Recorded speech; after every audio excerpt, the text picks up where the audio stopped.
pour ce teach-in, dans le fond, pour nous, c'était quelque chose de- qu'on qu'on qu'on tenait vraiment à faire avec la Sève. Donc, sûrement que vous savez, on en a fait un premier samedi passé, là, c'est le deuxième. Dans le fond, c'est ça, ce teach-in, ça s'inscrit dans la foulée, dans le fond, de la lettre ouverte qu'on avait écrite, la lettre ouverte au mouvement environnementaliste.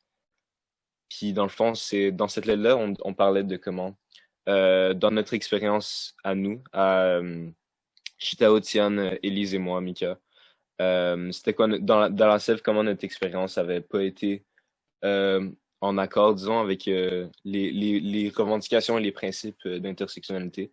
Donc, on parlait un peu de c'était quoi c'est quoi les différentes choses qu'on avait pu vivre et ressentir dans la sève.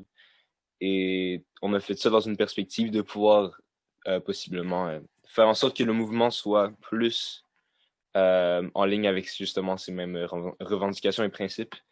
Et donc, c'est ça, ce teaching justement s'inscrit dans la foulée de ça. Et on va pouvoir commencer dans le fond. Euh, la première diapositive, ça va parler les premières en fait, ça va parler de comment en tant qu'individu, on peut transformer notre comportement.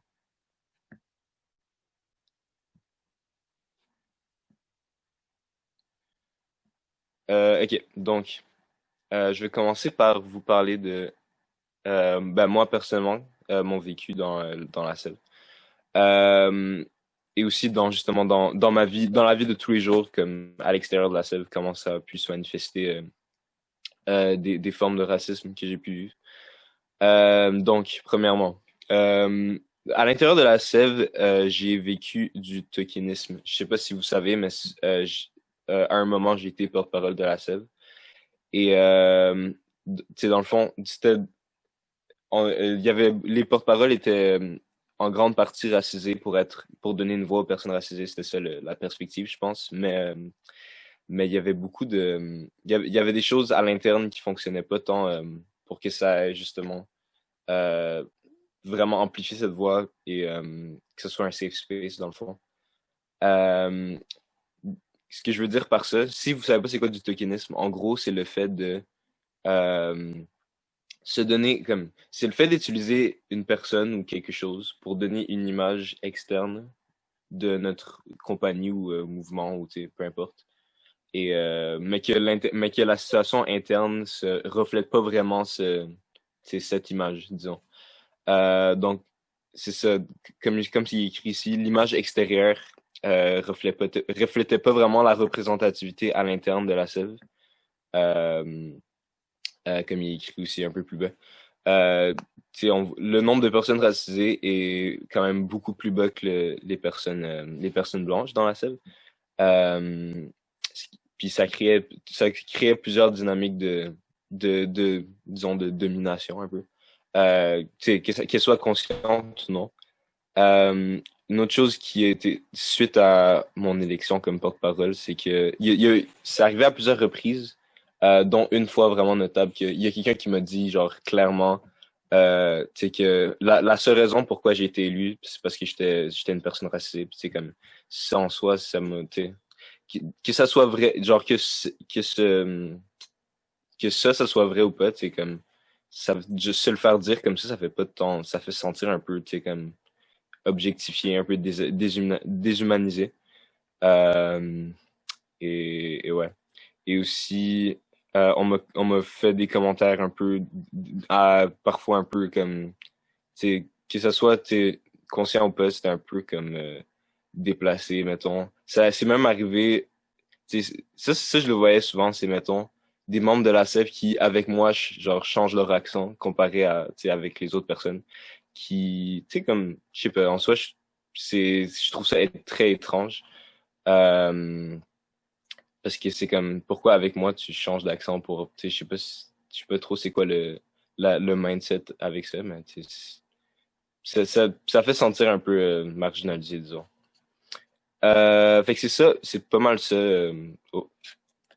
C'est pas mal ça à l'intérieur de la Sève, comment j'ai pu vivre des événements un peu racistes slash de tokenisme.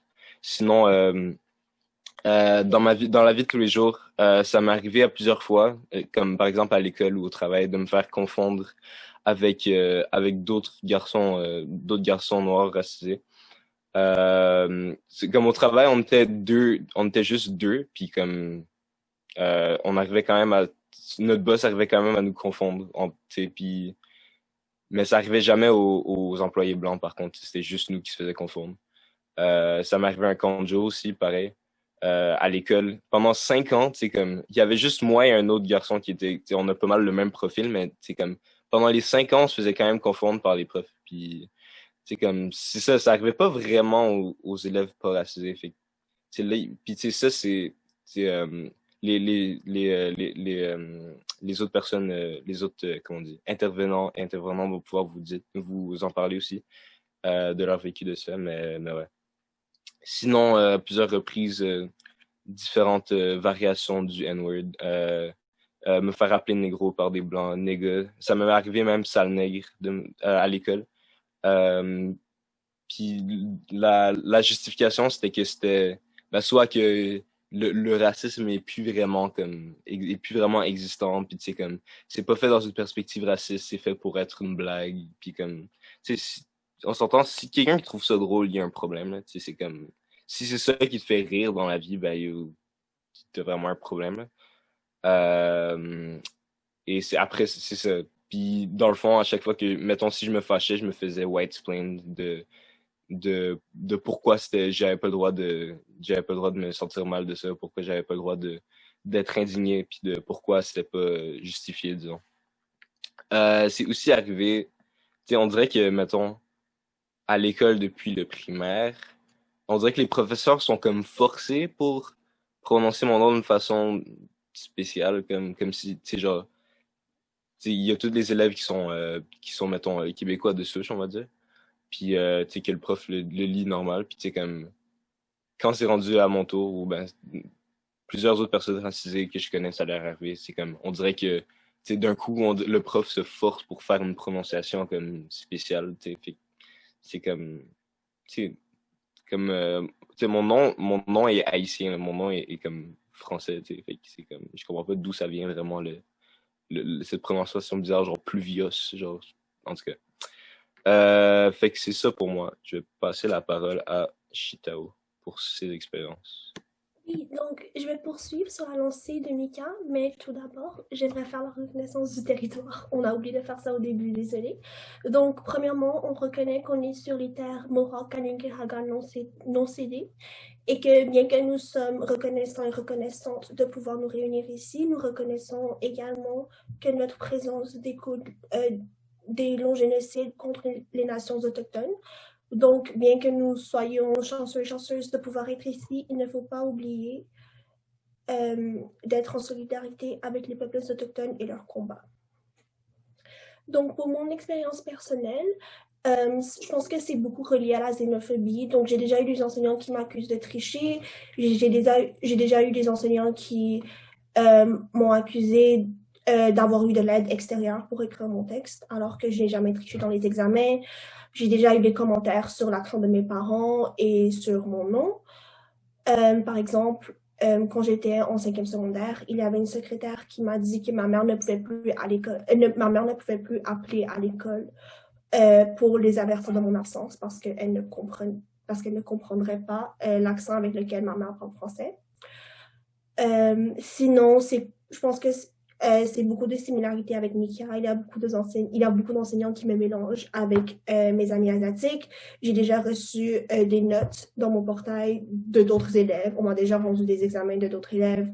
Euh, c'est ça. Donc, sinon, avec la pandémie du coronavirus, je pense que vous avez tous vu dans les nouvelles. Donc, il y avait beaucoup de ça aussi. J'ai reçu des commentaires racistes dans la rue. On m'a déjà craché dessus. On a essayé de me frapper avec une voiture. Bref. Sinon, les gens qui sont fâchés quand je parle en anglais ou en mandarin. Donc, il y a eu beaucoup de ça à l'école, par exemple, quand on était pas en cours, donc quand on était en pause, quand je parlais en anglais ou en mandarin avec mes amis, il y a beaucoup d'enseignants qui se fâchaient et qui me punissaient. J'ai déjà eu des gens qui m'ont abordé, des étrangers, des étrangères qui m'ont abordé dans la rue juste pour voir si je parlais en français. alors que réellement, ça n'a rien à voir avec eux. Donc, oui, je vais passer la parole à la prochaine personne.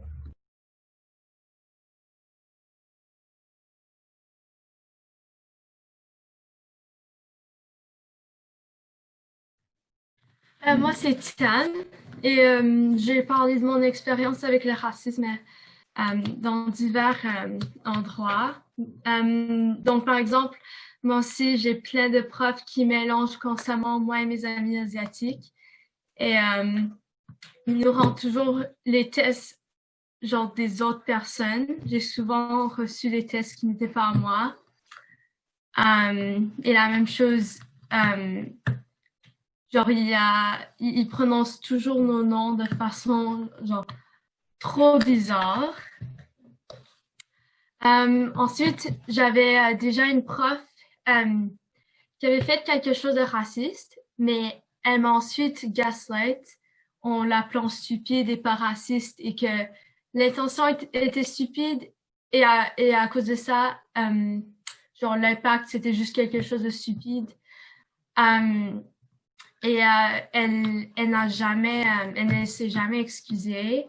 Elle a pris beaucoup de mon temps. Elle m'a sorti de la classe plusieurs fois pour me dire comment elle est une bonne personne et comment, genre, elle me parlait beaucoup de son white guilt et comment elle est super antiraciste et tout.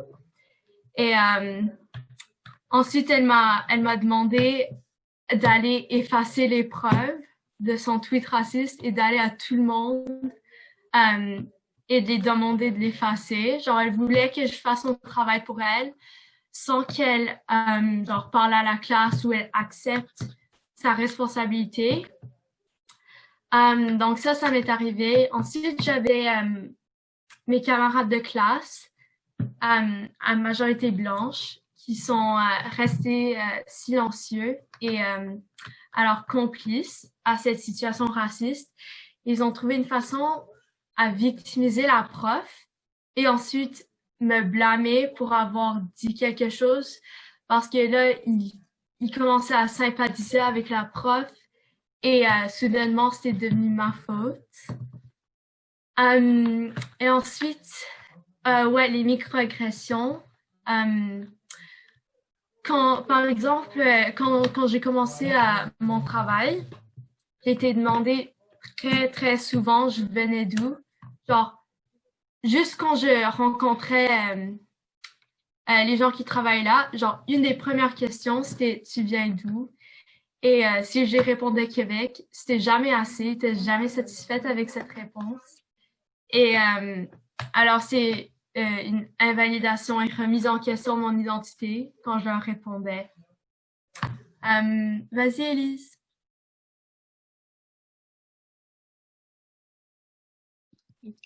Donc, moi aussi, j'ai eu quelques expériences qui m'ont rendu comme inconfortable, surtout genre avec mon identité et tout, un peu à la même manière que Tiane.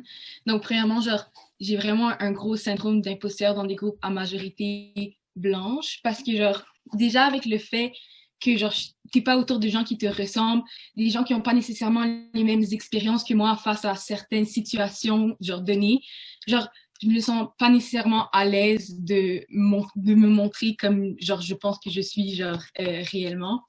Genre, donc c'est quand même quelque chose de difficile, puis c'est quelque chose que, genre, je pense pas que il y a des trucs directement qu'on puisse faire, mais c'est juste, il faut comprendre ça, que, genre, déjà à la base, je me sens inconfortable. Puis après ça, ça vient avec le sentiment d'être une nuisance et, genre, être accusé, genre, de réagir trop fortement face à certains sujets. Comme, par exemple, genre, j'ai l'impression des fois de déranger quand, genre, en conversation ou en cours, genre, j'arrête soit des discussions sur des points qui m'offensent ou que, genre, qui me dérangent en tant que femme noire. Puis, genre, c'est souvent inconscient et tout, mais c'est comme si on faisait passer le message que c'est stupide de s'arrêter sur des détails qui peuvent sembler comme des détails pour une personne ayant plus de privilèges et tout, mais pour des personnes de couleur, par exemple, c'est pas insignifiant, c'est quelque chose qui fait toute la différence et tout, puis qui nous affecte différemment. Donc, pour nous, c'est important de s'y arrêter, mais genre, personnellement, moi, je me sens des fois une nuisance quand je m'arrête et tout. Comme si je peux te donner un exemple de ça, c'est que des fois, dans des groupes d'amis, genre, se disant qui sont en fait super informés et super woke. Genre, des fois, genre, en conversation et tout, genre, ils vont faire certains commentaires où, genre, comme le cours de la conversation va vers un endroit où, genre, je vais devoir arrêter et moi-même faire un commentaire sur ce qu'il est en train de dire, se faire dire. Puis, des fois, genre, c'est accueilli par, genre, un roulement d'yeux ou un silence un peu réprobateur qui veut dire un peu, genre, ah, t'as brisé le mood, t'as brisé l'ambiance ou quoi que ce soit. Puis, genre, ça me donne vraiment le sentiment de, genre, de déranger, mais en même temps, genre, je défends, genre, en quoi, genre, je crois, puis mes valeurs, puis qu'est-ce qui me touche en tant que femme noire. Puis c'est ça, donc, comme ces gestes non-verbaux ou quoi que ce soit, ça peut vraiment être inconscient. C'est la plupart du temps, je pense que c'est inconscient, mais je pense que c'est important d'en prendre conscience et de, genre, et d'essayer de changer. Finalement aussi, c'est genre, et ce que j'ai vécu aussi, c'est souvent avoir mes consternations acquis avec l'avocat du diable. Donc, toujours comme on va m'écouter, oui, on va vraiment, genre, essayer d'être là pour moi, mais on va toujours ajouter le mais, genre, comme, ah, mais tu dois regarder de l'autre côté des choses ou quoi que ce soit. Puis des fois, c'est pas nécessairement ce qu'on a besoin d'entendre, ni ce qui est pertinent à dire. Si je peux donner un exemple de ça, une fois, j'étais dans un cours d'histoire occidentale, puis comme vous savez, l'histoire occidentale a tendance, les cours d'histoire occidentale a tendance à effacer ce que les personnes de couleur ont vécu à travers l'histoire et tout. Puis genre, je m'étais plaint de ça à mon ami, et je trouve ça ridicule parce qu'on passait genre 30 minutes à parler genre des perruques de Louis XVI, mais on passait genre 1 minute à parler de l'esclavage juste pour parler, même pas disons, la traite des Noirs ou quoi que ce soit. On a littéralement parlé juste des hommes européens ayant fait des écrits qui étaient contre l'esclavage. Donc, on a un peu juste abordé les white saviors, quote unquote. Et ça m'avait vraiment dérangée. Donc, je m'étais confiée à mon amie, puis elle m'avait genre dit, genre, elle m'avait écouté et tout, puis elle avait dit, mais peut-être le prof avait juste pas eu le temps dans son curriculum, mais il avait le temps de passer 30 minutes sur des perruques de Louis XVI. Mais en tout cas. Donc, il y a beaucoup de petits trucs comme ça qui, quand on les regarde individuellement, ça peut sembler vraiment anodin et tout, mais c'est l'accumulation et c'est aussi genre le fait que, ouais, ça affecte différemment des personnes de couleur, ça fait couleur et tout. Donc, merci. C'est pas mal ça.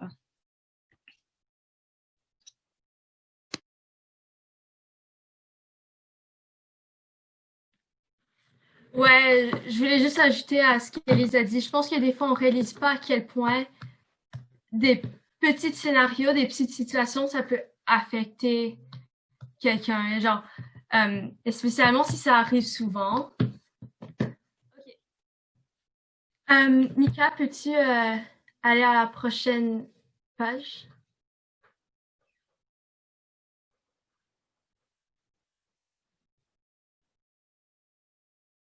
Ok. Donc là, je vais parler du partage des notions sur des cas typiques de racisme vécu. On va aborder le racisme systémique et comment c'est à la base de plusieurs de nos institutions, comme la police, ce qui résulte en beaucoup de violences policières. Donc, un exemple de ça, c'est les origines de la GRC. Donc, elle a été créée pour renforcer la loi sur les Indiens, un amendement pour les pensionnats en 1920. Donc, déjà là, la GRC est créée pour une raison raciste, pour oppresser les communautés autochtones. Et un autre exemple de ça, c'est la SPVM. Il y a un rapport qui est sorti qui nous a montré que les personnes noires et arabes sont 4 à 5 fois plus interpellées que les personnes blanches et que les femmes autochtones sont 11 fois plus détenues que les femmes blanches.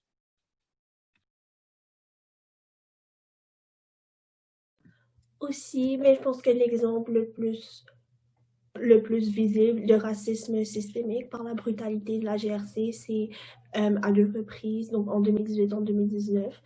La GRC a envahi les terres souveraines wet'suwet'en avec la violence et l'équipe tactique en arrêtant, je pense que c'est 11 femmes autochtones qui étaient restées là pour protéger leurs terres. Donc, comme ça aussi, on voit à quelle manière la brutalité coloniale et le sexisme et le patriarcat sont entreliés.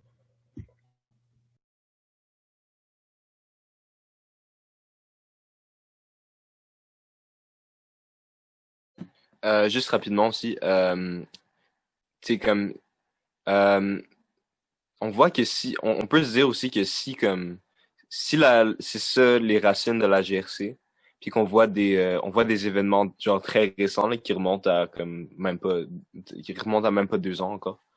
Quand on voit qu'il y a des trucs comme ça qui se passent encore aujourd'hui, tu sais, c'est pas vraiment étonnant comme de voir que, sachant que c'est ça les origines, ça a mené à ça parce qu'il n'y a pas vraiment eu de vraies réformes dans dans la structure de ces institutions-là, dans le fond. Tu sais, si c'est juste le flow naturel des choses, s'il n'y a pas vraiment un changement pour pallier un problème de racisme systémique ou individuel, ben tu sais, comme ça donne des situations comme ça ou comme l'évasion d'État Wet'suwet'en.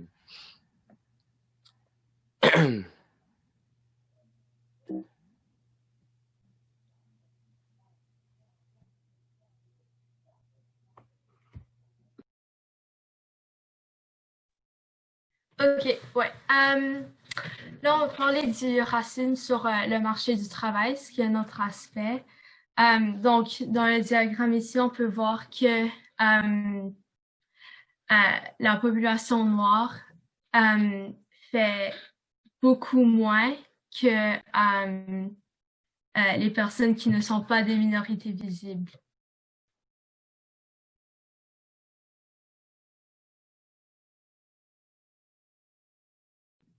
Donc, ça, c'est un deuxième diagramme qui démontre le racisme sur le marché du travail.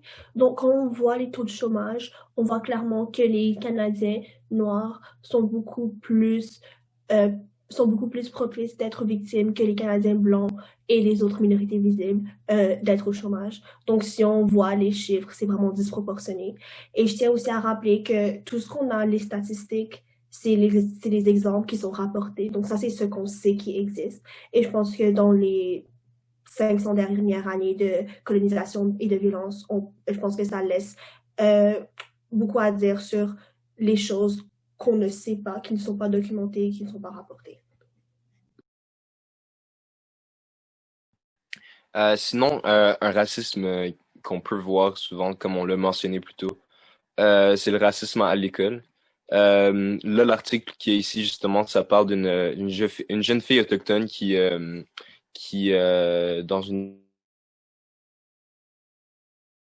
c'est comme qui a porté une jupe traditionnelle et elle a reçu beaucoup de elle s'est fait dire je pense tu sais, qu'elle avait pas le droit de porter ça ou puis elle a subi beaucoup de pression ce jour-là à l'école par rapport à ça. Mais le bon côté de cet événement en particulier, c'est que ça a été publicisé et il a eu reçu beaucoup de support sur les réseaux sociaux et en ligne. Et, et maintenant, c'est ça, ils parlent justement ils vont parler ils vont peut-être inaugurer un jour de la jupe ruban, comme ils disent. C'est comme on voit les jupes ici. Et ouais, c'est ça.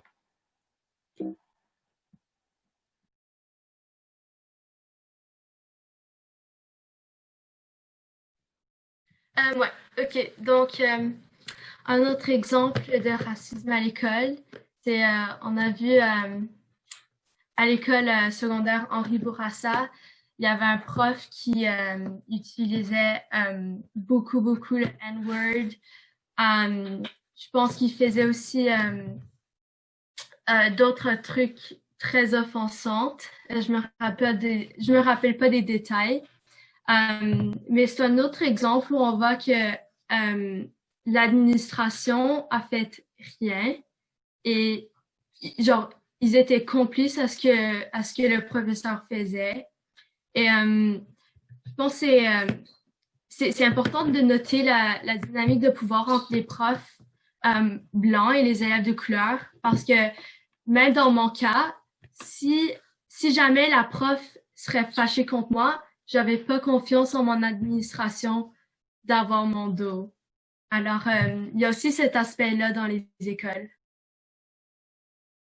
Si je peux ajouter quelque chose sur ce que Tiane vient de dire, puis l'exemple qu'on vient de soulever, c'est un vraiment bon exemple de genre quand un peu de gaslighting et quand, disons, on explique aux personnes genre de couleur, genre, pourquoi ils doivent pas être offensés via un certain truc et tout. Puis genre, j'ai même des profs personnellement qui faisaient même pas vraiment partie de l'affaire, puis qui ont défendu les autres profs, puis nous ont un peu genre imposer leur façon de voir les choses et tout.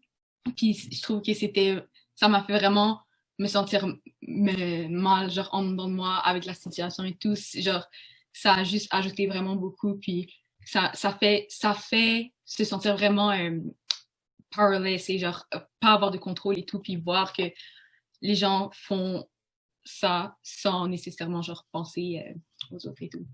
Et aussi en imposant comment ils pensent que les autres devraient se sentir aux autres. Aussi à noter que ce prof-là, justement, qui a été renvoyé pour son usage du N-word, tu sais, comme, ça c'était vraiment après de plusieurs plaintes de plusieurs élèves. Et, tu sais, comme, par exemple, les autres choses qu'il a fait, c'est que il faisait des commentaires désobligeants sur des élèves qui portaient leur hijab. Il disait comme ah ouais, mais ça n'a pas d'allure là, tu sais, vous êtes soumise là, vous pouvez pas, si vous portez le hijab là, tu sais, franchement là, c'est comme ce genre de truc là. Il faisait des blagues sur ça aussi. Il utilisait le salut nazi dans un contexte éducationnel, tu sais, comme éducatif, pardon.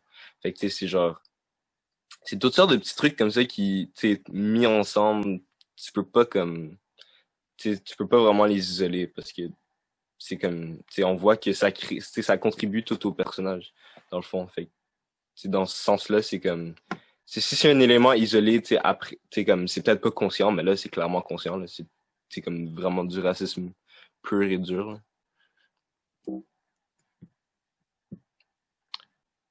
Euh...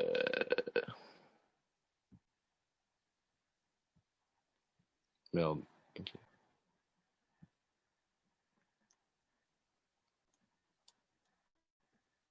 Ok. Est-ce que c'est à moi? Et si je peux rajouter une dernière chose, donc ça, donc je pense que c'est le prof d'Henri Bourassa et l'enseignante à l'Université d'Ottawa, je pense. Ça, c'est les deux cas qui sont rendus au profit dans les médias et par la suite, ces professeurs ont été renvoyés. Mais je pense que vous savez tous, je pense que vous avez déjà sûrement tous entendu un prof à votre école dire ça et ne recevoir aucune conséquence en retour. Donc, il faut pas oublier que ces cas sont vraiment deux situations où c'est rendu au profil grâce à l'activisme mené par les élèves, mais qu'en parallèle, il y a des enseignants qui disent ces mots dans leur classe chaque jour sans avoir mais avec impunité dans le fond, ils n'ont pas peur de conséquences parce qu'ils savent que les élèves n'ont pas de pouvoir. Et souvent, et même dans ce cas-là, on voyait comment la direction était complice. On voyait comment la direction avait reçu plusieurs plaintes et que même le directeur avait préféré quitter son travail plutôt que de le renvoyer. Donc, je pense que ça, c'est aussi un exemple des dynamiques de pouvoir. Et sinon, quand on voit l'autre forme de racisme qui s'appelle la xénophobie, donc comme je l'ai mentionné précédemment, il y a eu beaucoup de racisme anti-asiatique. Ben, en fait, c'était la xénophobie, sauf que les gens ne savaient pas faire comme la différence. Donc, maintenant, c'est rendu qu'ils ont encompassé leur racisme avec toutes les personnes asiatiques en général. Donc, on voit que ça a vraiment augmenté. Et si on voit la prochaine diapositive, c'est un sondage conduit par la police de New York. Puis on voit comment les crimes haineux contre les personnes asiatiques ont grimpé de 1900%.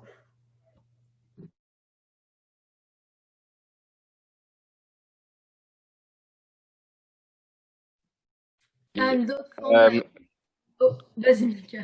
Ok, fait que c'est d'autres formes de racisme un peu plus spécifiques qui peuvent survenir. C'est dans le cadre scolaire, c'est comme il a été mentionné plus tôt.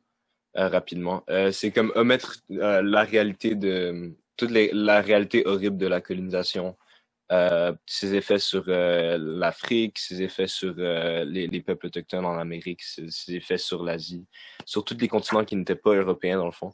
Tu sais, souvent c'est comme disons c'est comme s'ils en parlent, c'est genre un chapitre, c'est pas vraiment comme c'est comme un chapitre qui est genre le mauvais côté de la colonisation, c'était ça, tu sais, sachant que c'était vraiment comme tu sais, tu sais, je pense qu'on peut quand même dire que c'était négatif sauf pour les Européens, toute la colonisation, tu sais, comme puis tu sais, il y a encore des impacts aujourd'hui. Puis ça à l'école, ils font pas vraiment ils mettent pas vraiment l'emphase là-dessus, ce qui est important parce que tu sais, ça donne du sens à toutes sortes de dynamiques qu'on voit encore aujourd'hui.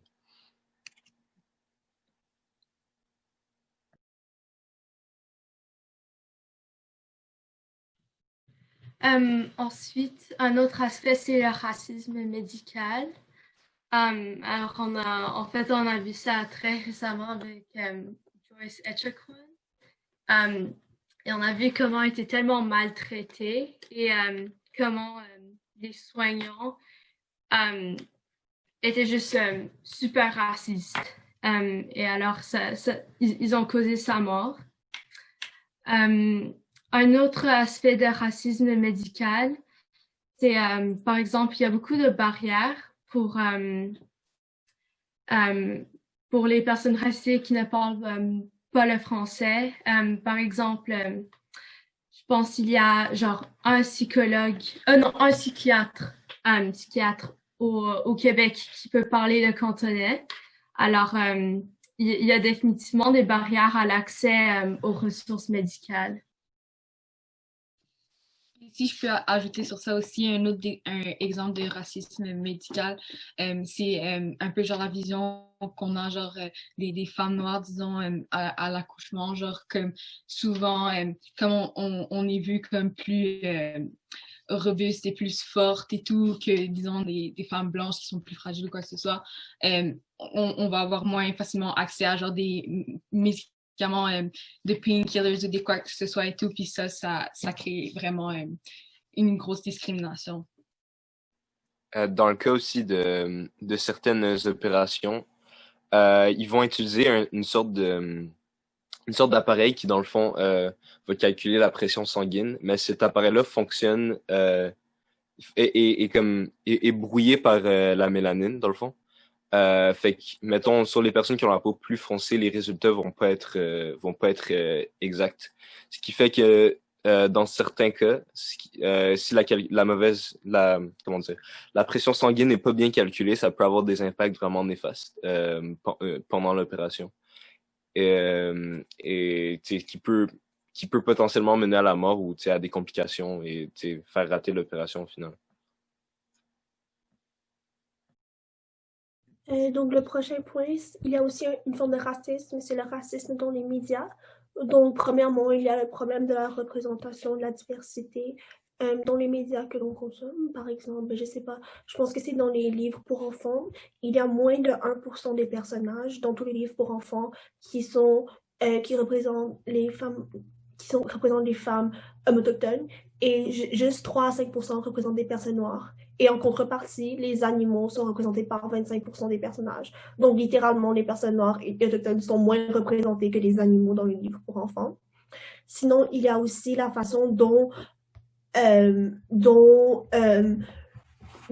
on reflète l'image d'un groupe particulier. Donc, ça peut être par la couleur de peau, par l'ethnicité, par la religion.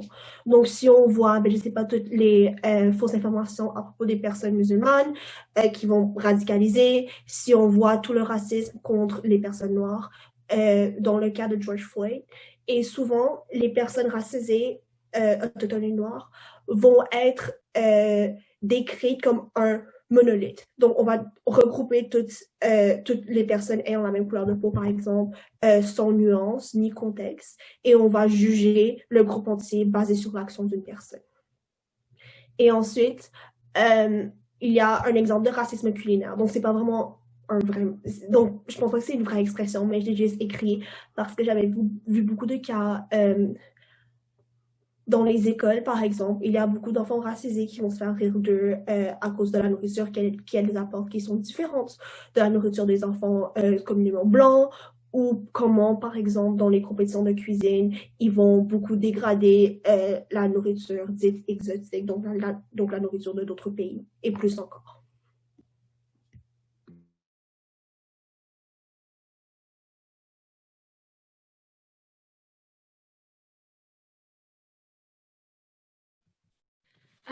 Ensuite, les notions de dialogue sur les enjeux POC. Donc, je vais commencer par parler du racisme individuel. Donc, on peut penser aux microagressions ou de situations racistes dans un groupe ou entre genre deux personnes.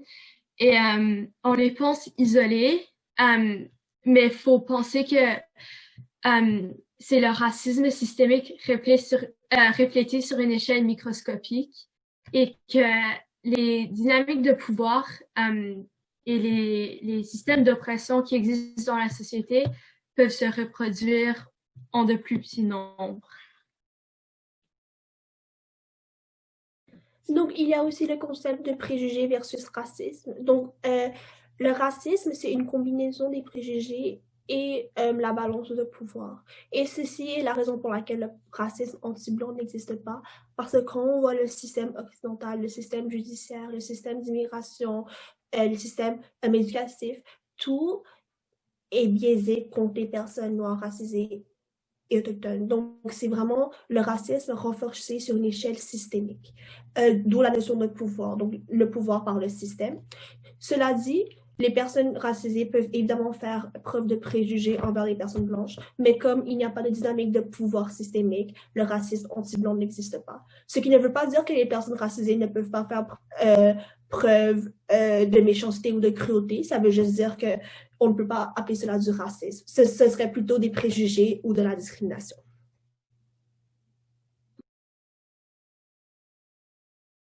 C'est important d'établir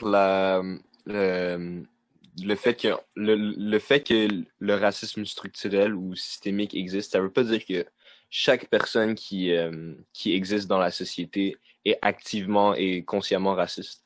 Mais ça veut dire que si c'est comme si c'est pas si c'est quelque chose dont on n'est pas conscient et qu'on est actif et si c'est quelque chose qu'on combat pas activement en tant qu'individu, ben on contribue à ce système à ce système raciste. Puis ce qui fait de nous entre guillemets quelqu'un de raciste, mais ça veut pas dire que moralement on est forcément quelqu'un de mauvais ou de diabolique. Oh, je pense qu'Isabelle a une question avant de poursuivre sur le dernier point. Oui, une notion que j'avais vue dans un de mes cours qui était super intéressante. En fait, j'avais demandé au professeur si, justement, est-ce que tout le monde est considéré comme raciste? Pourquoi des fois on dit que oui, des fois on dit que non? Puis, il m'avait parlé de la notion, si on voit le racisme d'un point de vue psychologique ou si on le voit d'un point de vue comme sociologique. Puis, d'un point de vue sociologique, ce serait correct de dire que tout le monde est raciste parce qu'on est dans un système raciste.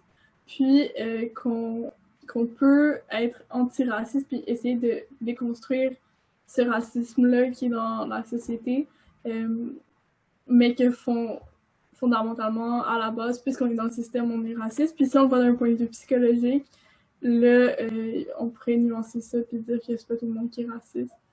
Si vous avez des trucs à rajouter, je serais full curieuse d'avoir vos opinions sur ça, mais je pense que c'est quand même pertinent.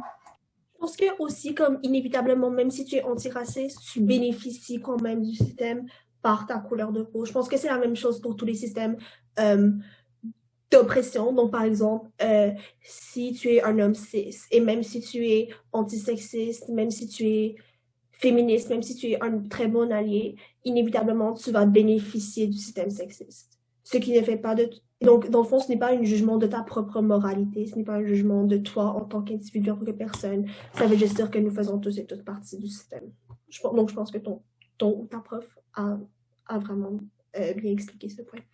Sinon, le dernier point que je voulais faire, c'est le concept des différentes notions quand on parle des enjeux auxquels font face les personnes racisées. Donc, c'est le concept de race que j'ai mis entre guillemets parce que ce n'est pas un vrai concept biologique, c'est juste quelque chose que la société a déterminé. C'est un construit social, ce qui n'empêche pas que ça a des répercussions néanmoins très réelles versus ethnicité, versus pays d'origine, versus citoyenneté. Donc, par exemple, si je devais faire un exemple avec moi, donc ma race, je serais une personne asiatique. Mon pays d'origine, je viens de Chine. Mon ethnicité, donc en Chine, je pense qu'on a plus de 50 groupes ethniques différents. Donc, moi, je fais partie de l'ethnie Han. Et ma citoyenneté, j'ai la citoyenneté du Canada. Donc, je pense que, ouais, c'est juste faire la différence entre ces termes.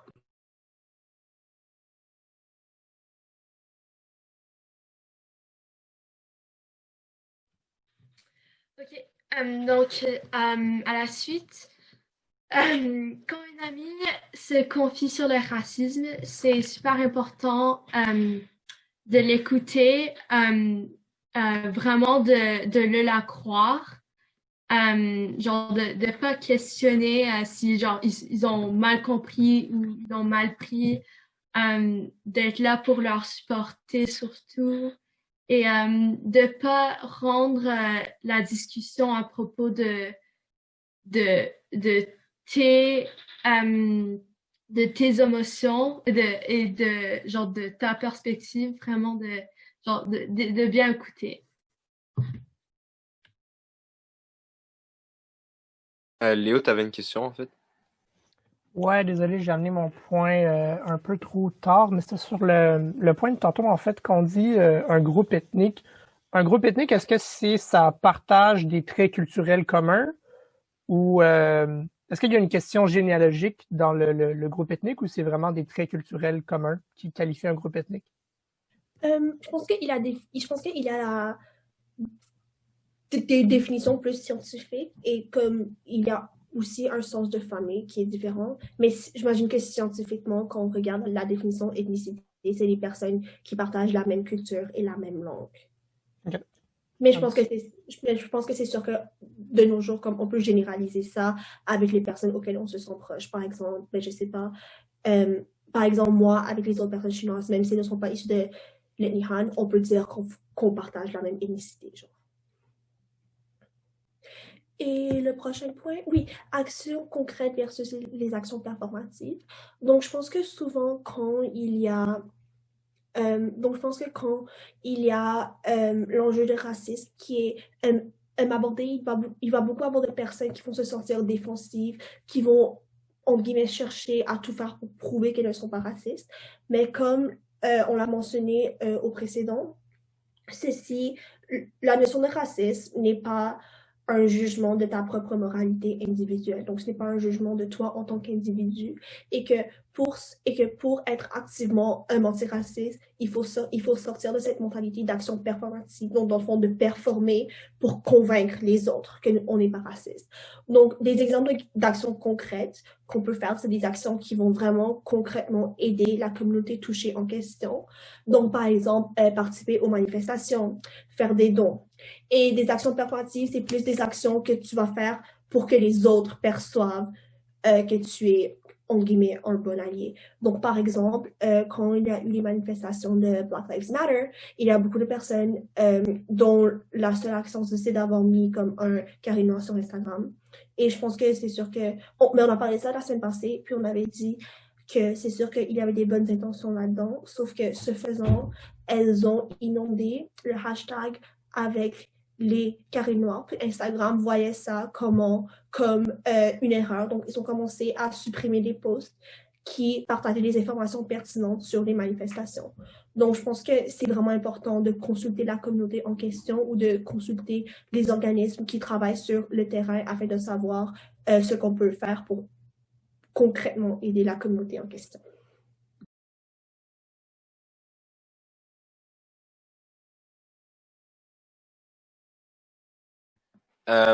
Donc, pour justement se renseigner sur les enjeux des personnes racisées, il y a beaucoup de ressources qui sont disponibles sur le web ou à la bibliothèque. Il y a des livres, il y a des articles, il y a des posts sur les réseaux sociaux. Dans le fond, on va avoir une liste à la fin du PowerPoint qui vont vous en nommer quelques-unes. Mais comme ça évite d'avoir à faire du emotional labor pour les personnes racisées. Qui, tu sais, comme, tu sais, certaines personnes vont être vraiment disposées, ça va faire plaisir de parler de soit leur vécu ou de concepts de racisme, mais tu sais, comme, c'est pas notre responsabilité d'éduquer les personnes sur l'antiracisme, disons. Tu sais, si on peut le faire puis qu'on est disposé à le faire, tant mieux, mais c'est pas notre devoir. Donc, tu sais, si une personne racisée dit que elle a pas envie de, tu sais, de s'exprimer sur le sujet ou de parler de son propre vécu, ben, tu sais, faut pas forcer puis faut pas en vouloir à la personne parce que, tu sais, au final, tu sais, ça aide pas les dynamiques.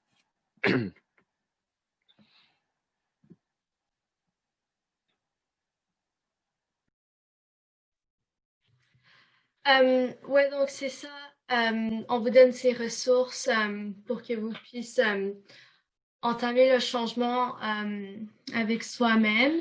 Alors, ouais, c'est ça. C'est écouter, s'informer, participer aux manifs, montrer votre support, éduquer, faire des dons. Si vous pouvez, c'est une bonne façon qui peut réellement faire du changement bénéfique. Garder soi-même et son entourage responsable, même si ça devient inconfortable. C'est important de toujours faire ça parce que je pense que si on laisse des situations racistes passer sans rien dire, c'est c'est comme ça que ça continue. C'est que genre pour les profs aussi, si personne leur dit que c'est inacceptable d'être raciste, ben ils vont continuer d'enseigner avec des propos racistes. Les gens vont continuer à parler comme ça. Et ouais, faut montrer que c'est inacceptable. Pour continuer le point de Tiane, je pense que vous vous souvenez quand on était à l'école primaire et qu'ils envoyaient les personnes pour nous sensibiliser sur les situations d'intimidation, puis qu'ils disaient que si tu vois une personne se faire intimider, que tu ne réagis pas, tu es un peu comme un témoin silencieux, donc tu es tout autant complice que la personne qui est réellement en train d'intimider. Donc je pense qu'on peut aussi appliquer cette théorie à toutes les situations, pas juste le racisme, mais de la discrimination en général.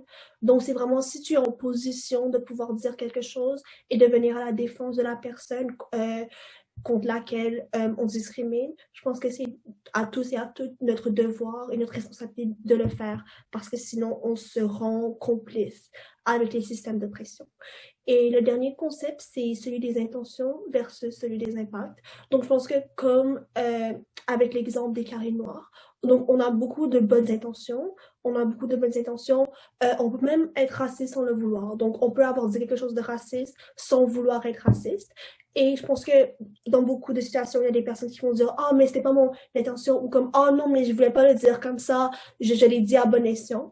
Mais je pense qu'il ne faut pas oublier que les impacts valent plus que les intentions. Donc, même si tu n'as pas fait exprès de faire mal à une personne, je pense que le mal est déjà fait. Donc, dans cette situation, le mieux, c'est de se renseigner et de mieux faire dans le futur. Et je pense que si je peux donner un exemple plus concret, ce serait par exemple si j'ai marché sur le pied d'Élise, par exemple. Je n'ai pas eu l'intention de lui faire mal, mais elle a quand même mal. Donc maintenant, il faut juste dire je m'excuse et je vais faire attention à l'avenir. Et je pense que Léonard a une question. Oui, je vais juste essayer de me souvenir de ma question. Ah oui, ben c'était ça en fait. C'était juste pour dire, par rapport aux actions concrètes, actions performatives, dans les notes qu'on va vous partager aussi à la fin du teaching, il y a une série de questions à se poser qui peuvent orienter justement à savoir est-ce qu'on s'oriente vers une action concrète ou vers une action performative. Donc, il y a la question de l'impact justement qui a beaucoup été nommée, mais c'est aussi la question de l'effort qui est fait. Puis en tout cas, voilà, je vais vous laisser regarder ça. Mais j'avais une question aussi. Une action performative, est-ce que, par exemple, il y a une publicité aussi qui avait passé de Pepsi, là, comme par rapport à une manifestation, justement, puis là, il y avait comme ça. Je vois que tu fais un facepalm. Mais c'est ça, est-ce que ça pourrait être un cas d'action performative dans ce cas-ci, ou ça l'engendre aussi d'autres concepts, j'imagine? je peux y aller si vous voulez, mais oui, ça, je trouve que c'est un vraiment bon exemple d'action performative. Parce que si je ne m'abuse, tu parles de la publicité avec Kendall Jenner, je pense. Ouais. Ok.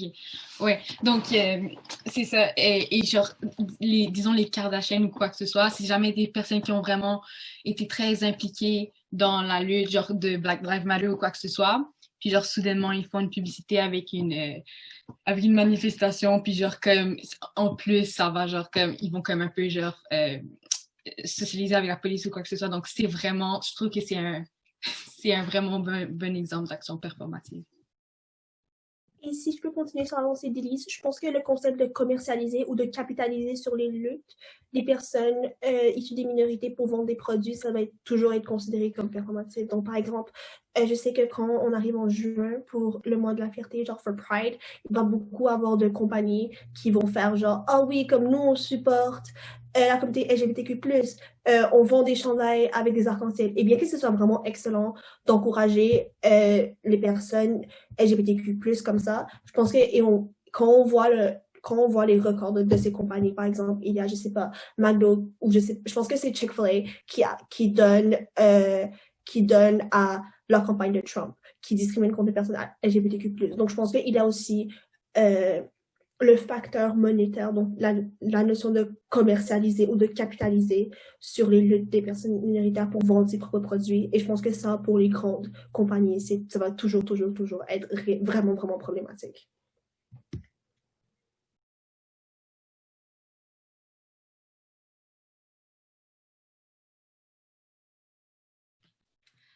Donc, ensuite, on va faire un exercice de prise en compte des privilèges. Et cet exercice a été créé sur TikTok par une femme noire au nom de Kenya. Et Shifao va l'animer. Oui, donc je ne sais pas si vous avez vu l'exemple sur TikTok. C'est un exercice que j'ai récemment découvert. Et dans le fond, tu lèves tes 10 doigts, donc avec les 2 mains. Et à chaque fois que je dis un énoncé, si cet énoncé t'est déjà arrivé, si tu as déjà fait face à cette situation, tu baisses un doigt. Et à la fin, on peut voir l'écran sur Zoom, puis on peut voir qui a combien de doigts qui restent. Et je pense que ça c'est vraiment un indicateur des privilèges sociaux avec le concept de racisme. Cela dit, comme on l'a répété au précédent, donc ce n'est pas une notion, ce n'est pas un jugement de toi en tant que personne, et ce n'est pas une liste exhaustive, c'est juste quelques énoncés que j'ai prises avec mes expériences personnelles et avec les expériences de mes amis. Donc, si ça vous tente, on peut commencer. Donc, baisse un doigt si tu as déjà subi du profilage racial. Baisse un doigt si tu as déjà été la seule personne avec une couleur de peau différente dans la salle. Baisse un doigt si tu as déjà été soupçonné d'avoir volé quelque chose dans un magasin. Baisse un doigt si tu as déjà subi des commentaires qui sexualisent ton origine et ou ta couleur de peau. Baisse un doigt si tu as déjà subi des répercussions après avoir dénoncé du racisme. Baisse un doigt si tu vois rarement des personnages des films ou des livres qui te ressemblent. Baisse un doigt si les gens ont déjà traversé la rue pour éviter de te croiser. Baisse un doigt si tes enseignants ont déjà utilisé un stéréotype pour faire référence à toi. Baisse un doigt si tes parents t'ont enseigné comment répondre à la police quand tu te fais interpeller. Et finalement, baisse un doigt si tu as déjà voulu changer ton apparence pour correspondre à celle de tes camarades blancs et blanches. Donc, maintenant, si vous voulez, vous pouvez faire rouler l'écran Zoom, puis on peut voir qui a combien de doigts qui reste. Donc, je pense que c'est vraiment indicateur, voilà, des privilèges sociaux avec le concept de racisme. Donc, merci tout le monde. Et justement, il y a plusieurs versions de cet exercice. La version qu'on a prise vient de TikTok. Et ça a été commencé par Kenya. Mais si vous allez sur Internet, il y a beaucoup de vidéos sur YouTube avec le concept de tu lances une balle dans un bac et avant, on te demande de reculer dépendamment des énoncés. Puis à la fin, on voit à quel point les personnes qui sont en avant, qui sont plus proches du bac, elles ont beaucoup de facilité à lancer la balle ou avec le concept de course. Donc, si cet énoncé t'est déjà arrivé, tu recules d'un pas. Et à la fin, vous faites une course, puis on voit à quel point les personnes qui sont plus en avant atteignent la ligne plus rapidement. Voilà.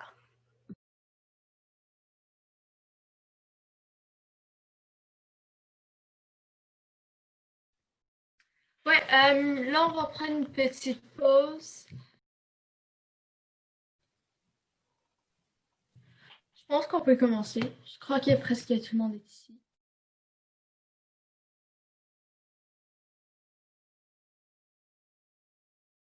Alors, cette deuxième section, c'est comment transformer son collectif.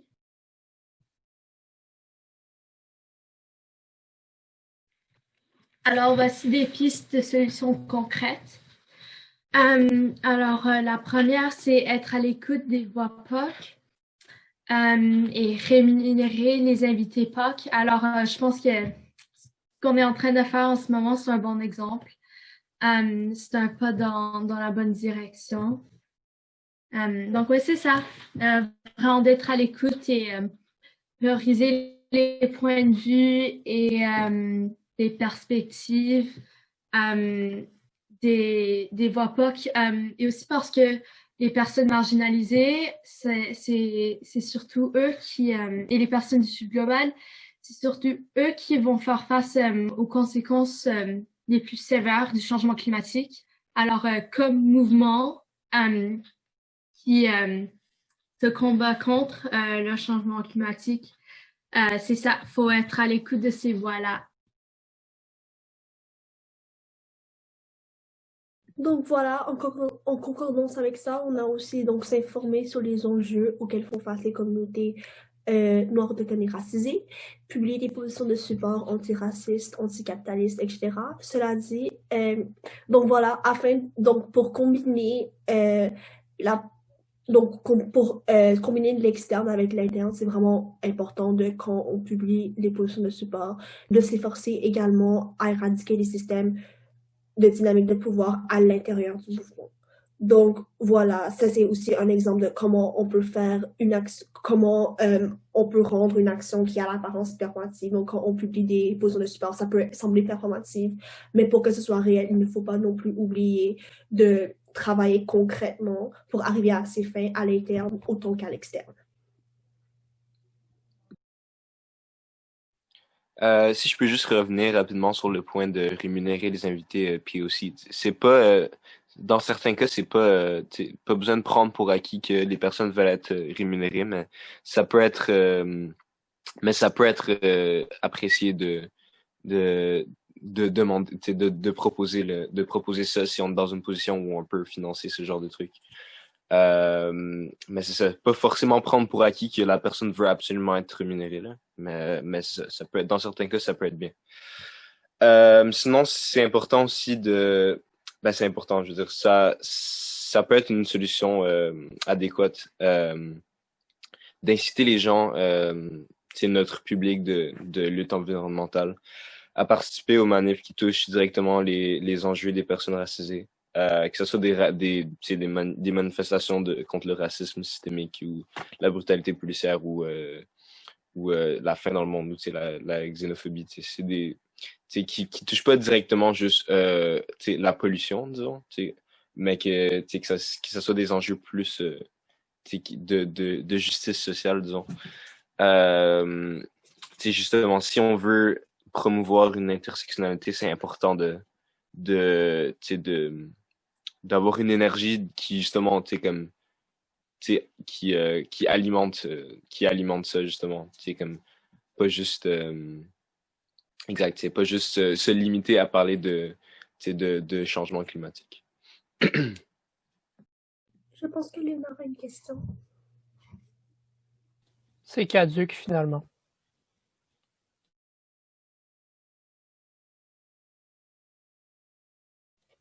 Peut-être, Mika, as-tu parlé sinon du point célébrer les victoires qui avait été mentionné à la dernière séance? Oui, ouais, c'est aussi c'est aussi important de justement comme Léonard le dit de célébrer les victoires des personnes racisées puis pas juste se concentrer sur les choses négatives qui peuvent se passer. Tu sais, exemple, c'est bien, tu sais, par exemple, c'est pas comme s'il y a du support et que les gens sont alliés juste quand il y a des trucs, tu sais, mettons une personne noire qui se fait tuer par la police ou une personne autochtone qui se fait, tu sais, admettons Joyce, tu sais, qui se fait, tu sais, que sa vie se fait négliger vraiment alors qu'elle est supposée se faire soigner, que les infirmières disent des propos racistes, tu sais, c'est c'est bien, faut dénoncer les trucs comme ça, mais tu sais, faut aussi comme faut pas plus pleurer les communautés racisées que les célébrer, disons. Tu sais, c'est important aussi tu sais, de parler d'événements comme, tu sais, admettons, une personne racisée se fait élire à telle position, tu sais, une position, comme on dit, mettons, au gouvernement, tu sais. Que les sièges soient, tu sais, occupés par des personnes racisées, que, mettons, une loi, tu sais, admettons, la loi 21 passe pas, admettons, tu sais, on peut se réjouir de trucs comme ça. C'est plutôt que, c'est pas juste toujours plaindre puis dire, oh my god, c'est tellement triste, c'est tellement tragique. Tu sais, faut célébrer comme, parce que, tu sais, les communautés racisées, on n'est pas tu sais, on n'est pas comme, on n'est pas dévoué à des victimes, tu sais, comme, tu sais, on est des communautés fortes, tu sais, on peut, puis tu sais, on a des victoires, puis il faut célébrer ces victoires-là en tant qu'alliés, je pense. I think John has a question now. Ouais, la question c'est plutôt comme sur la terminologie, parce que je vois dans le slide ici que vous utilisez comme POC plusieurs fois. Puis je viens juste d'apprendre que POC puis BIPOC ne veut pas nécessairement dire la même chose. Puis je voulais te demander, est-ce qu'il y a un terme qui est préférentiel ou ça dépend de la situation? Ouais, c'est ça ma question. Est-ce qu'il y a quelqu'un d'autre qui veut y aller? Au début, on pensait que BIPOC, ça voulait dire Black, Indigenous and People of Color. Mais finalement, en fait, c'est juste la semaine passée, on avait mis BIPOC, mais finalement, on a changé le terme dans le PowerPoint parce que on s'est rendu compte que BIPOC, ça voulait spécifiquement faire référence aux personnes noires et autochtones. Donc, ce serait Indigenous and Black People of Color, not Indigenous, Black and People of Color. Et qu'apparemment, si on veut parler des personnes racisées en général, il vaut mieux dire POC. Donc, je ne sais pas ce que les autres, ce que vous préférez personnellement. Aussi, tu sais, mettons, quand on utilise BIPOC, faut pas, tu sais, mettons, si on veut parler juste des communautés noires, faut pas dire BIPOC, faut dire noir. Tu sais, si on veut pas juste si on veut seulement parler des communautés autochtones, faut pas dire BIPOC non plus, tu sais, parce que dans le fond, tu sais, ça regroupe les deux ensemble. Fait que, tu sais, ça dépend, comme tu disais, John, du contexte vraiment, tu sais. Ça dépend c'est quoi qu'on veut exprimer, ça dépend c'est quoi c'est quoi les choses en question, justement. Mais c'est ça, tu sais, comme de manière générale, puis aussi, ça regroupe plus. Mais comme, tu sais, au final, il y a comme, tu sais, les communautés sont des communautés à part entière, donc, tu sais, il y a certains cas où les regrouper, c'est pas parfait non plus. Et on sait qu'on a fait une erreur, justement, dans notre lettre, parce qu'on a utilisé BIPOC. On va écrire à l'éditrice pour savoir si c'est possible de changer à POC, tout simplement.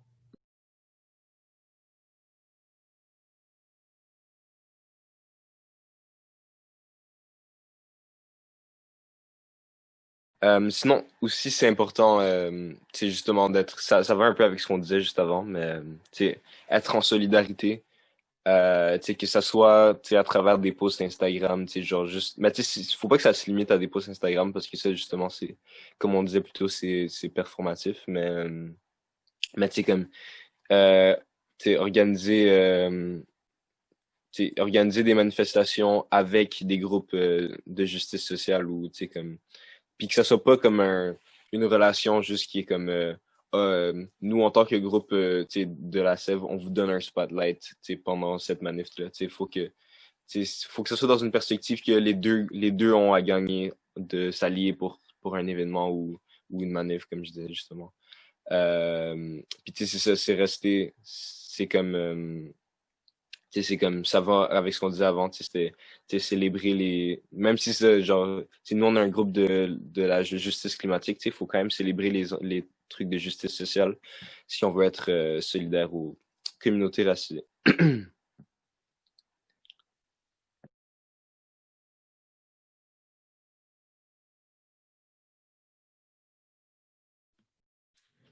Ensuite, comment faire des liens avec d'autres organismes BIPOC? Alors, une façon très effective, c'est de faire des dons d'argent, de nourriture, mais être à l'écoute et voir si c'est demandé et pas faire des dons inutiles par rapport.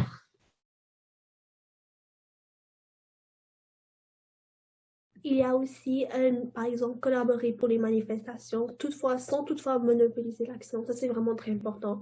Donc, par exemple, s'il y a quelque chose qui arrive, on peut contacter des organismes qui établis pour les personnes racisées et leur demander ce qu'on peut faire pour aider. Donc, par exemple, si elle veut qu'on appelle les gens à venir à une manifestation, c'est vraiment bien d'y aller, sans monopoliser toutefois l'action, donc de ne pas faire comme si c'était une autre action et d'être vraiment là en solidarité et en support. Ensuite, considérer les personnes racisées comme des personnes à part entière, capables de prendre des décisions, de savoir ce qui est le mieux pour elles. Donc, ça revient à notre point de Mika, de considérer les communautés comme une communauté forte, résiliente, qui est capable de savoir ce qui est le mieux pour elles et qui savent ce qu'elles doivent faire pour combattre les systèmes de pouvoir. Donc, aussi, ça revient au fait de ne pas considérer le groupe entier comme un monolithe, de savoir qu'il va fondamentalement avoir des nuances et des différences de contexte dans lesquelles les expériences des personnes racisées vont être vécues. Aussi, c'est important si on veut aider une communauté, puis aussi, ou des personnes individuelles, faut pas. C'est bien important de le demander, parce que comme ça revient au point d'intention et impact, malgré que notre intention a pu être bonne, notre action peut avoir un mauvais impact. Donc c'est important de consulter le groupe qu'on veut aider, voir si c'est quelque chose qui semble adéquat à leurs yeux. Puis c'est quelque chose qui les aiderait véritablement concrètement.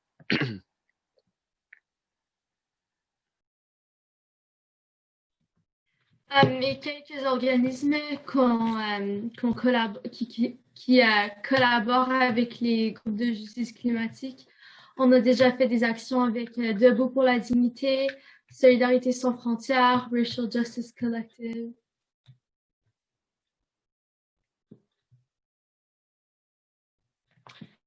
Et maintenant, comment favoriser la prise de parole POC et éviter le tokenisme? Alors, on peut participer à des activités antiracistes tout en éradiquant les systèmes d'oppression à l'interne. Et comprendre que toutes les personnes racisées ont nécessairement des opinions différentes. Genre, encore une fois, on n'est pas un monolithe. Et que même si X action, c'est correct avec une personne, ça veut pas dire que toutes les autres personnes de cette communauté sont confortables avec. Et justement, même si c'est dans les cas les plus flous, par exemple, quand on parle d'appropriation culturelle, la ligne est plus floue. Donc, des fois, il y a certaines personnes qui vont être plus correctes avec certaines choses et d'autres personnes vont être moins correctes. Ça dépend aussi, évidemment, du contexte. Mais nous, ce qu'on dirait, c'est juste de retenir de faire des choses qui offensent, même si c'est juste pour certaines personnes, parce que ça ne sert à rien de faire mal aux gens inutilement, même si c'est sans le vouloir. Donc, dans ce cas-là, on pense que c'est juste mieux d'éviter et de se retenir de dire ou de faire des choses qui peuvent offenser les gens, juste dans le but de ne pas faire du mal inutilement aux personnes. Aussi, comme c'est vraiment, vraiment, vraiment important de pas, mettons qu'on veut prouver un point, ou un argument, whatever.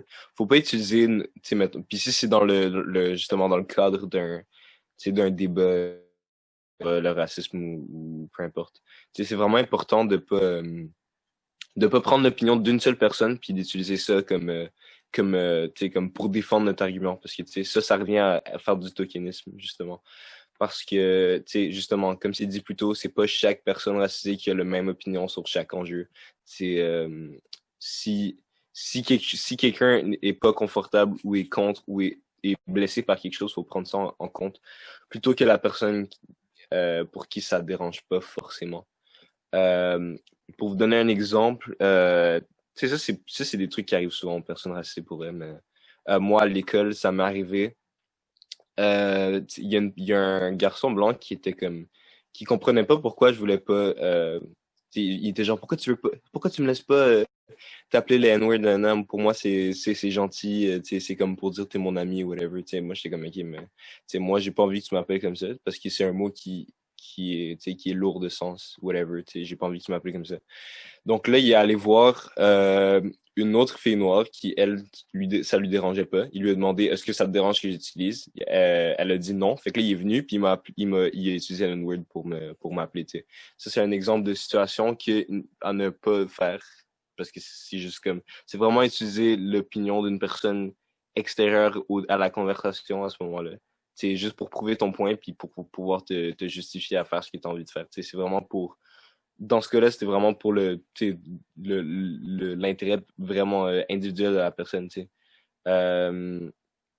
Il y a une nuance à faire entre ça et comme, mettons, mettons, tu utilises l'argument d'une personne qui est contre une certaine chose pour prouver ton point, qui est à plus grande échelle, qui est pas juste pour toi en particulier, ça peut être pertinent, tu sais.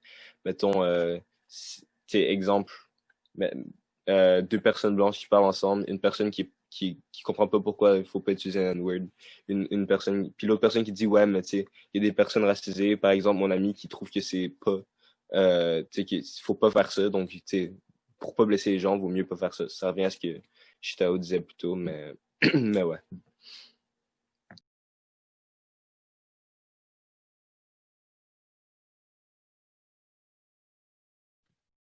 Léonard, une question? Ouais, ben par rapport à ce point-là, on l'avait abordé à la dernière séance aussi. C'est au niveau de l'intention, en fait, qu'il faut se questionner, j'ai l'impression, dans le sens de savoir est-ce qu'on souhaite réellement savoir la vie de la personne, puis savoir ce qui est bon pour elle, dans le sens de être dans une optique de son bien-être, ou plutôt être dans une optique de voilà, comme son propre bien-être, défendre sa propre opinion. En gros, il n'y a pas un réel intérêt au bien-être de l'autre dans cette utilisation-là de son argument, si je comprends bien. Oui, je pense que si je ne me trompe pas, je pense que c'est moi qui avais expliqué ce point la semaine passée.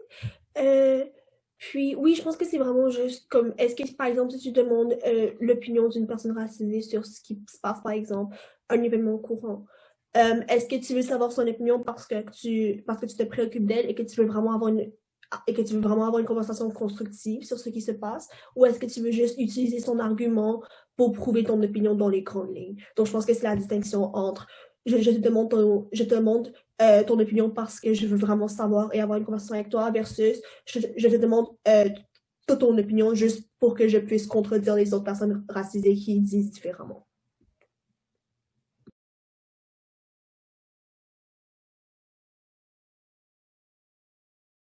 Ok.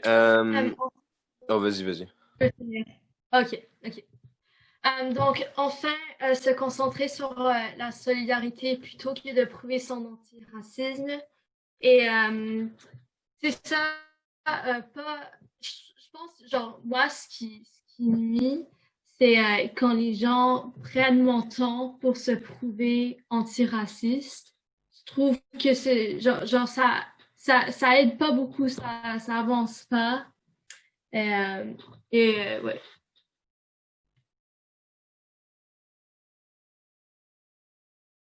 Est-ce qu'on est good pour cette diapo-là?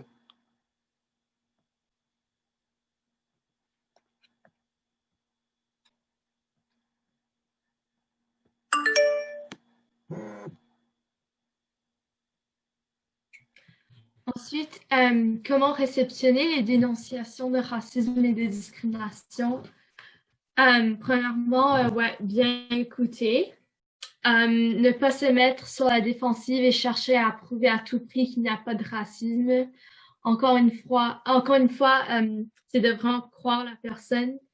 Et aussi, je trouve, genre, si vous êtes blanc, je vois pas comment, je vois pas comment, genre, moi, j'ai des expériences avec beaucoup de personnes blanches qui ont des opinions sur le racisme que j'ai vécu.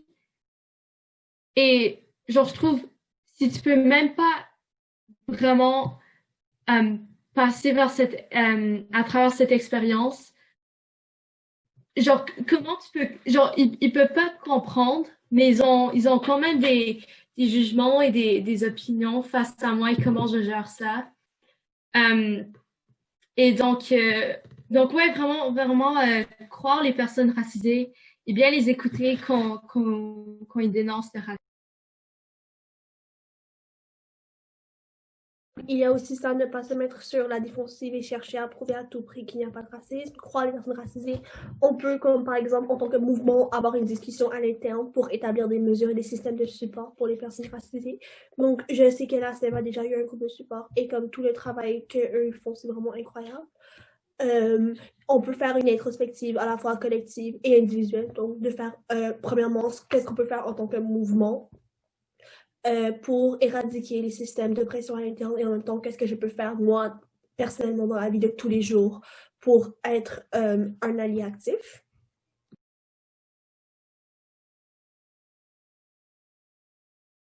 Ok, sinon on peut possiblement, pour des personnes qui ont été victimes de différentes formes de racisme, qui ont pu tu sais, les faire sentir vraiment, tu sais, les faire sentir vraiment mal sur le coup, tu sais, que à retardement, tu sais, ça a fait beaucoup de dommages émotionnels. Tu sais, que ça a pu affecter leur implication et leur désir juste de, tu sais, de supporter, de s'investir dans le groupe. Tu sais, ça peut être intéressant de les compenser d'une manière ou d'une autre. Tu sais, que ça soit, tu sais, c'est pas forcément financier, ça peut être, tu sais, ça peut être juste de comme, tu sais, comme l'opportunité de, si, tu sais, si la personne veut parler de ça, ben, tu sais, comme de l'écouter, puis tu sais, de l'aider, tu sais, de l'aider émotionnellement, tu sais, comme, tu sais, ça revient au début, tu sais, genre, vraiment à bien, tu sais, avoir une bonne écoute, puis tu sais, comme, vraiment focus pour que la personne, tu sais, puisse se sentir mieux, tu sais. Sinon, tu sais, ça peut être financier, ça peut être, ça peut être dans certains cas marché, tu sais, ça dépend vraiment de la personne puis de ce qu'elle préfère, dans ce cas-là. Puis, tu sais, tout ça, ça revient au fait que c'est important de, tu sais, tu sais, d'être conscient qu'on peut faire des erreurs, puis que si une personne affectée nous dit qu'on a fait une erreur, ben, tu sais, de l'écouter puis de le considérer et de voir comment on peut changer ça, comment on peut corriger nos actions si c'est possible de les corriger. Sinon, comment par la suite on peut ne plus reproduire ça ou faire du bien tu sais, pour compenser entre guillemets. Puis, tu sais, au final, qu'on puisse tous grandir à travers ça et tu sais, qu'on puisse fonctionner d'une façon solide et vraiment, tu sais, d'une façon qui va promouvoir l'entraide, peu importe c'est quoi notre groupe, tu sais, qu'on soit une personne marginalisée ou pas, tu sais. Tu sais, le but c'est que ça aille mieux au final, là, tu sais, le but c'est qu'on puisse avoir des meilleures dynamiques, tu sais. Au final, c'est ça. Si on grandit à travers ça, ben c'est ça le but.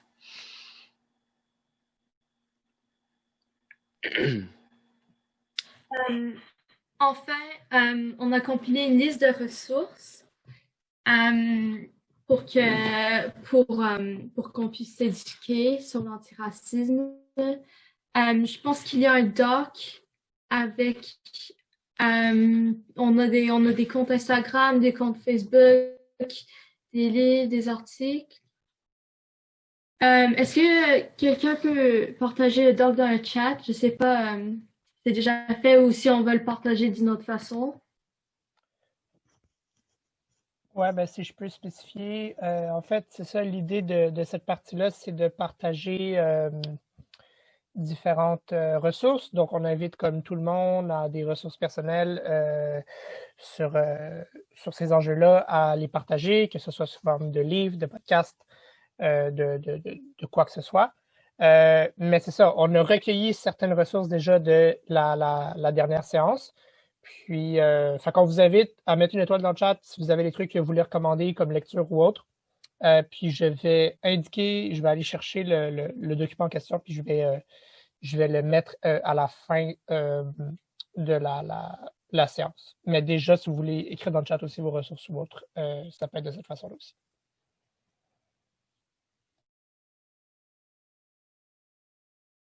Dans les ressources, il va avoir justement, il va avoir comme des comptes Instagram ou TikTok ou Facebook justement.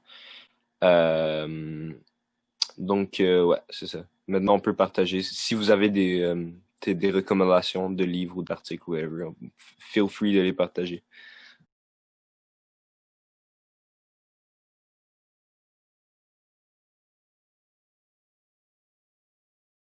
Est-ce que vous avez des questions?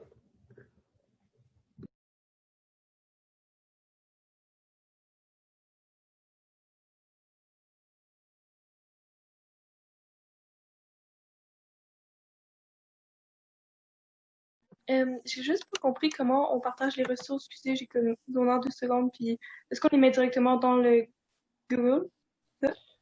Ouais, ben soit prendre la parole.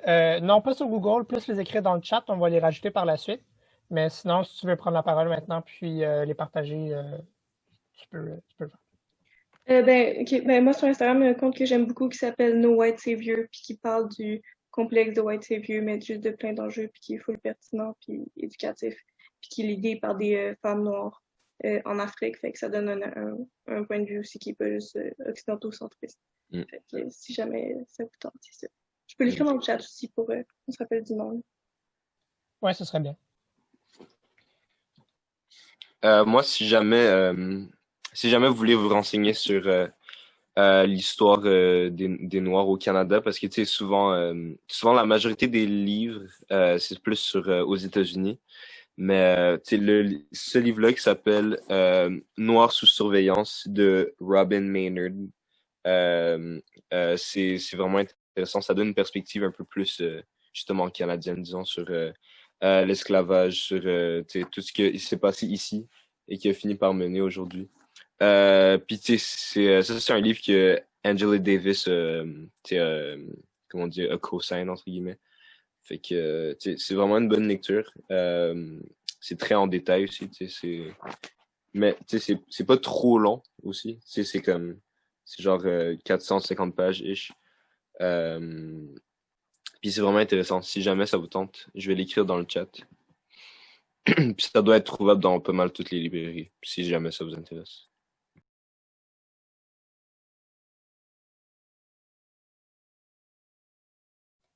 Vas-y, Elise. Ben, je sais pas, je pense que tu avais mis l'étoile avant. Je sais pas si tu veux aller avant moi. Ouais, mais ça va. Okay. Merci. Ben, moi, j'ai une autre suggestion de livre. C'est un peu compliqué à dire, mais c'est plus l'histoire du racisme aux États-Unis, mais c'est quand même pertinent quand même, parce que genre, ça affecte un peu tout. Là. Donc, ça s'appelle Stem from the Beginning, The Definitive History of Racist Ideas in America. Et c'est quand même une brique, et genre, mais c'est très bon et très informatif. Donc, je vais écrire le nom dans le groupe chat aussi.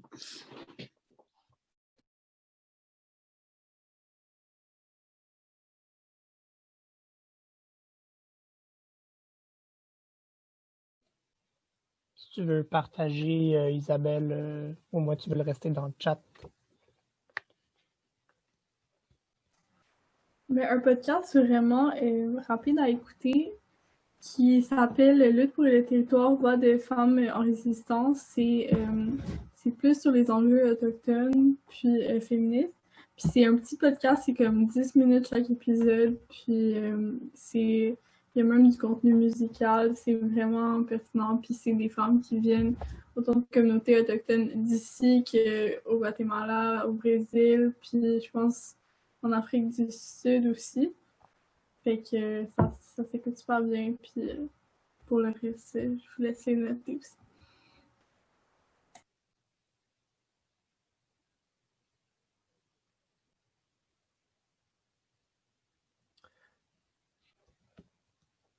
Je vais y aller avec le point que je voulais amener tantôt.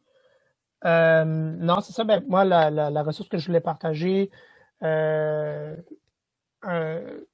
11 brefs essais contre le racisme pour une systémique de...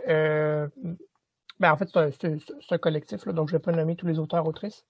Mais oui, facilement aussi trouvable en librairie. Puis il y en a beaucoup en ce moment aussi des ouvrages en librairie là-dessus.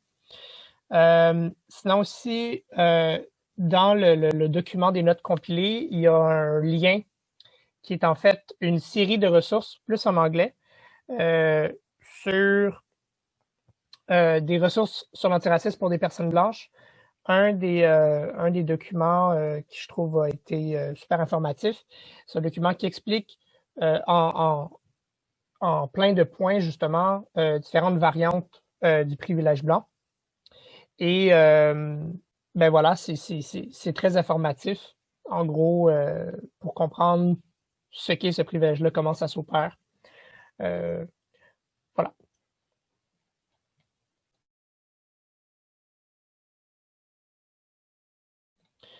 Oui, je vais rajouter les livres parce qu'il y en a qui n'étaient pas encore là la dernière fois. Fait que, ouais, c'est ça. Si vous le mettez dans le chat avec le nom du livre puis le nom de l'auteur ou de l'autrice, je vais pouvoir rajouter ça.